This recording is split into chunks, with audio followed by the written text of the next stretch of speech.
My little sister's 18 female best friend, 18 female, came on to me during a sleepover and we had. She wants to date me, 20 male. My younger sister has known her best buddy for around 7 years. Her buddy used to despise me, but as we grew older, I believe she developed feelings for me. To be more specific, I am roughly a year and a half her senior. She'll be 19 in a few months, and I just turned 20 last month. As we grew older, her buddy drew more close to me, and we became friends. She's attractive, polite, and an all-around wonderful person. I like her, but I have a feeling she's a bit too young for me. She and my sister spend a lot of time together at our house, and she comes over often. The strange thing is that we all attend to the same institution, so I see her buddy all the time. Her closest friend had been flirting with me for a long, and my sister had even informed me that she seemed to be interested in me. Anyway, she came here the other night to spend the night, and she and my sister hung out, and she invited me to join them. We had a nice time, and she was going to take my bed while I took the sofa. She phoned me to help her repair the TV, but she ended up seducing me and attempting to get me in bed with her. I was apprehensive because of her age and relationship with my sister, but she became tactile with me, so I went in and gave her what she wanted. We had some excellent and even fell asleep together for a little time till I had to go before everyone woke up. She then texted me and asked to speak with me. She said that she had emotions for me and that she liked me, and she also requested that we give it a try because she believes we might be something special together. She told me she wanted something serious and that she felt horrible seeing me with other females and that she wants it to be just her. I like her and all, but I don't want to be evaluated based on her age since she's a little young. Another factor is that I want to talk about it with my sister. So, what are your thoughts on the age difference and chatting with my sister? Story 2.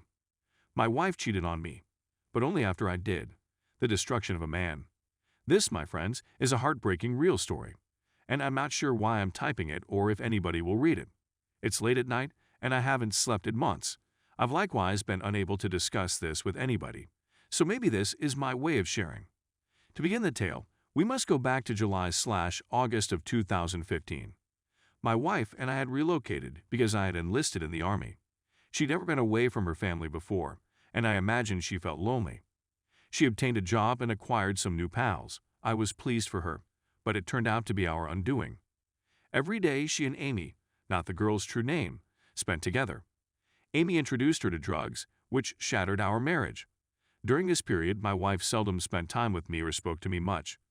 She would shout at me in front of her buddy, and her companion would even berate me. This is when I made the fatal error. I went online and met a woman we'll name Bianca. Bianca was lovely, and clever. I hadn't made any friends in my unit, so it was wonderful to have someone to chat to who didn't seem to dislike the sight of me. I met Bianca around 2 weeks after we started talking online, and we slept together. My wife found out and was much more devastated than I had anticipated. It broke my heart to watch her weep.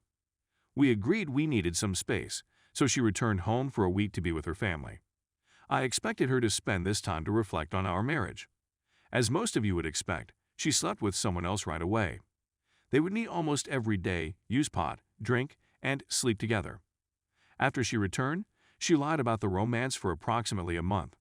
She continued changing her mind about it, telling me one day that they had slept together and the next that they hadn't, and that she had just told me that she had slept with him to make me upset and punish me for my transgression. My wife came home, and instead of therapy or even just sitting down and talking, she resumed berating me every day and spending her time with Amy. Amy was able to summon my wife away from me at any time of day or night for any excuse. It made me terribly envious, but I did not abandon the marriage. I'm handing up all of my passwords to everything. My phone was examined every day by her, but I didn't have the same level of access to her belongings. If I had, I would have discovered that my wife was still talking to the guy with whom she had slept every day. While I was at work or she was with Amy, they were video chatting. Every day, they texted back and forth. Everything from I love you to varied texts and movies. Let us fast forward to December. My wife and I seemed to be getting along well. Amy had mostly vanished from our lives when she quit using cocaine. We took a holiday and drove back home to see relatives for Christmas. 30 HR Drive. We joked, played games, and played old-school music from our youth. It was incredible. We agreed that she would keep the automobile and remain with her parents, while I would stay with mine. We are not wealthy and are still relatively young. My wife then went to see her friend Ashley, and guess what? They walked over to the man's place and smoked, drank, and even made out with each other to amuse the guy and his pals. Her and the man had once more. My wife and I went on a date the following day, and we spent Christmas Eve with my family. It was fantastic, and I had a terrific time. Apparently, once we returned home, she and the man, I'll give him a name, Charles, lost touch, but she had found a new passion back home, Matthew. Matthew is a much older guy. My wife is 20, he is 40. Matthew and my wife met on a dating website where she was sending naked pictures to anybody who messaged her. Matthew and my wife had met twice, one of which she had stayed the night. Her and Amy devised a scheme to fool me into thinking my wife was spending the night at Amy's. I noticed my wife's attitude had altered and she appeared pretty off a week after she spent the night at Matthew's. She suffers from bipolar disease. I asked her what was wrong one day when I came home to get something for work, and she informed me she slept with Charles again while we were home in December, and she recently slept with Matthew. I was heartbroken, but I had to go to work. About 20 minutes later, I received a call from my wife's workplace stating that she had not arrived for work. I contacted her, but she did not answer.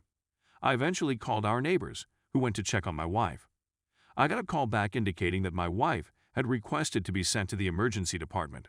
She was suicidal, didn't seem to be reacting, and seemed distant. I hurried to the emergency department and stayed in silence with her for 5 hours before she was admitted to the hospital's mental unit on the base, where I work. I visited her in the mental unit every day, sitting with her for hours. She rejected the meds and was experiencing severe auditory hallucinations. Her marijuana and cocaine usage, according to the psychiatrist, exacerbated her bipolar condition. Furthermore, the last psychiatrist she saw gave her medicine, which exacerbated her bipolar disease. Instead of a mood stabilizer, they gave her an antidepressant. She was sent to a civilian hospital since she was a citizen at a military hospital and denied care. I couldn't see her as often as I used to, but I did go to see her and cuddle her. Of course, we couldn't discuss about her adultery or decide if we should be together at this period. 3 weeks later, she was freed, and we felt it was best for her to be surrounded by family, so we sent her home. Back home, she continued to take her medicine, enrolled in college, and found work. We don't communicate much because, well, I was upset and didn't know whether I wanted to be with her. She stated she was done with cheating and apologized. In May of 2016, she came to see me for a week. It went better than I expected. We chatted, and she admitted that she hadn't spoken to Charles at all. I trusted her and conducted some study on bipolar infidelity before deciding to forgive her and attempt to heal our relationship. I cheated on her as well after forcing her to relocate hundreds of miles away from her home. I'm not one to blindly believe, so I decided to go into her Facebook and discover that she has looked up Charles around 3-4 times a week since she came back home, but there have been no communications between them on Facebook. I decided to access my Verizon account and see who she'd been messaging.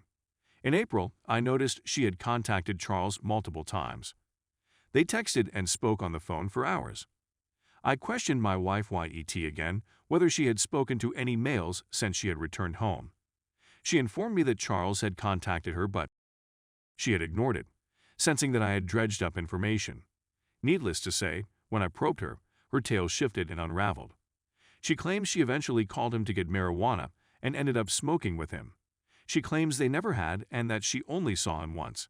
According to the records, they ceased chatting on April 29th. They chatted on the phone for an hour TWO times on April 29th. And then my wife phoned him 9 times in a row, and he never responded or answered, and they haven't spoken since. About a week ago, I video chatted with her and ordered her to contact him on speakerphone.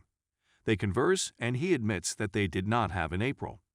However, my wife and I were disconnected for around 2 minutes on the initial call before she called me back.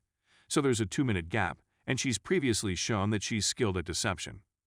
Her rationale for checking him up on Facebook is that she had stopped communicating to him and wanted to make sure he didn't publish any of their images or videos. I realize it makes no sense, but whatever. She claims they haven't spoken since April, that she regrets everything, and that it was foolish of her to smoke with him and see him again. She has evolved, she has made an effort, but I can't seem to sleep well anymore. I still don't have any friends here, and I've been sleeping on the sofa since my wife was admitted to the hospital. I've been really hating myself for cheating on her and blaming myself for everything. I didn't speak to her enough after she came out of the hospital and drove her back to Charles. If I hadn't been weak and cheated first, she would never have slept with or ever met Charles. Now, on Reddit. You've read my condensed account of events. I'm not sure whether I'm looking for guidance or if I simply wanted somewhere to vent. I'm feeling a lot better now. I'm hoping to get some sleep tonight. This is my first Reddit post, and I'm not sure if anyone will read it. Please leave a remark. Or anything if you read it. Tough love is welcomed, as is hatred, and even the Darude. Sandstorm remarks would be appreciated in breaking up the despair, suffering, and loneliness that has become my existence.